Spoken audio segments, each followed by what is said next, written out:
It's time now for the big story. And in a major interview with the Telegraph newspaper, New Labour's widely admired former Home Secretary David Blunkett has spoken positively about Sir Keir Starmer's leadership. But in a blunt assessment of their electoral chances, he said Labour will need a minor miracle to get an overall majority. He told the paper, "You only need to erode Labour's lead back to 8 points and you're into a minority government."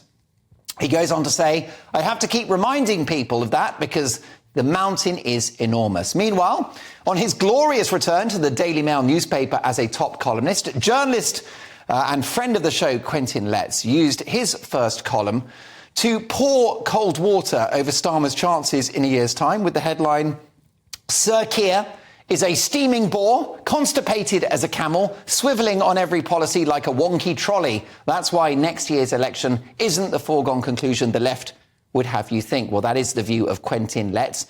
Are Labour celebrating prematurely? Let's speak to a pillar of the Labour establishment, former top advisor to Tony Blair, John McTernan. John, welcome to Mark Dolan tonight. This is not quite 1997, the sequel, is it? Well, no, it's the 21st century, not the 20th century. And the leads that Keir is having are actually greater than what the ones that that Tony had in a similar position. You know, the leads are, I've looked at the last 10 polls, and the leads are between 15 and 24%, with half the polls with a 20 points or more lead. And that's the difficulty for anybody like Quentin Letts, who is saying there's a route back for the Tory party, because we've had this summer of campaign weeks from the Tory party, and the final week before of recess ends with this crumbling school story. And so the image, what's the image of the current government? It's either shit being poured into the sea or into rivers, or it is schools with roofs which are so dangerous pupils have to be decanted from them. And I think these are going to be the lasting images that define this government. It's really hard to see a way back for them. And so David Blunkett's right to be cautious, but we're a long way away from being an 8-point lead. There's been 680 opinion polls in a row, which Labour's been in the lead. And you can't be complacent, but you can be reasonably confident, I think. Now, Labour are trying to not say much, are they, and just let the Tories unravel. Will that strategy work come the next election? Oh, well, I think Labour said a number of things, quite big symbolic policies, putting VAT onto school fees, which then the money that's generated will be used to invest in existing state schools, increasing the taxation of non-DOMs, so that money being used for... This is all small fry, John. They're reasonable symbolic policies, and an industrial strategy which is modelled on President Biden's hugely successful Bidenomics. That industrial strategy will, by the second year of a Labour government, the second and third years of a Labour government, halfway through the term, be investing £28 billion a year on renewable energy, on the industries of the future, on the supply chains for those industries. There's a whole host of things which are being worked on at this moment, I know, by advisors for announcement at Labour Party conference. And for some reason, the Tories have messed up this year. Normally, the government, the Tory government have the last week of conference. It's the last week of the season. Labour's got the last week of the season, and that's going to be around the time of the Rutherglen by-election in Scotland and the Mid-Bedfordshire by-election likely in England. So it could be an extraordinary conference season ending with a Labour Party showcasing a whole load of new policies, symbolic policies, important offers for different voters. So I think Labour's pacing it correctly at the moment. A small majority is a worry, though, isn't it, John? The success of both Margaret Thatcher and Tony Blair, your former boss, was rooted in those large majorities, the ability to get legislation across the line. If Labour have a majority of, say, 10 or 20 seats, or even 5 seats, those hard-left Corbynites will hold the balance of power, won't they?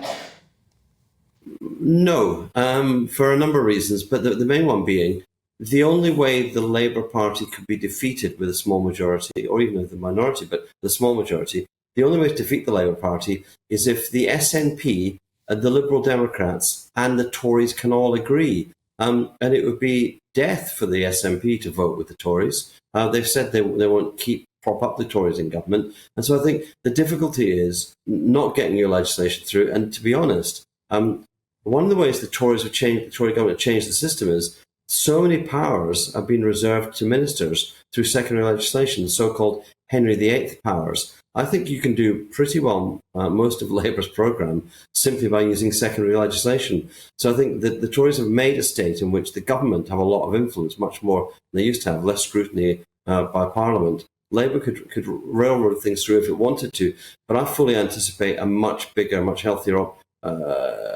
majority. And the fear for me is you might have a situation where 2 in 3 of the Labour MPs in the next Parliament will just have been elected in 2024 or 2025.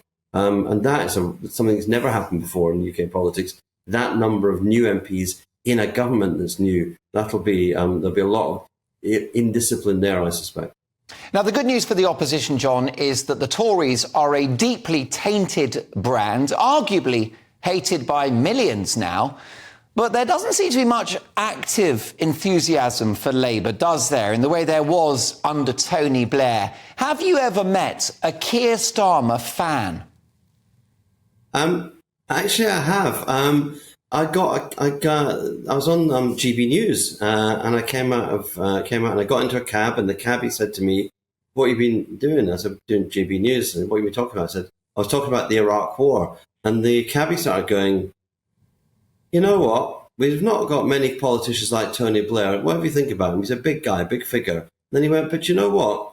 There's one guy who's really impressing me now, and it's Keir Starmer." So actually, a taxi driver, and he carried on talking. He went, "I went to an Arsenal pub. I'm not an Arsenal fan, but I was with my mate, and Keir was there, and he knows his football. He's a nice guy." So I think there's an element of this, which there's Keir was hampered by becoming leader during the pandemic. He couldn't get out and define himself by being out and about in the country. The more he goes out and about in the country, and he plays a pickup game of five-a-side wherever he is, that when he does that, people get to know him, get to see a different side of him. So I do think after conference, Keir and his team, the new team of the reshuffle this week, need to be out and about in the country, getting themselves known, telling about some of the big promises they have. So I kind of feel upbeat about the end of the recess. The lesser-spotted Keir Starmer fan has been found.